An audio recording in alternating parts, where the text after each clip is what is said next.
একদিন একটি শিয়াল বনের মধ্যে ঘুরছিল, ঘুরতে ঘুরতে সে হঠাৎ করে একটা গর্তের মধ্যে পড়ে গেল। এখন সে চিৎকার চেঁচামেচি করে, তারপরে সে অনেকবার চেষ্টা করে, সে কোনোভাবে গর্ত থেকে উঠতে পারলো না। হঠাৎ করে একটা ছাগল সেখানে গেল এবং শিয়ালকে জিজ্ঞাসা করলো, তুমি এখানে কি করছো? শিয়াল তখন বললো, জানো ভাই, এটা খুব সুন্দর একটা জায়গা আর এখানে পানি অনেক মজা।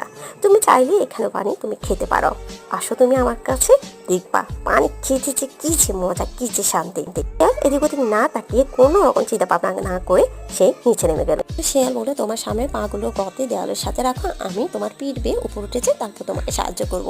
ছাগল ঠিক কোনো কিছু বোঝার আগে শিয়াল উপরে উঠে গেল। হয়ে শিয়াল বলল, বন্ধু, পরের বার কোনো কিছু করার আগে চিন্তা অবশ্যই করবা।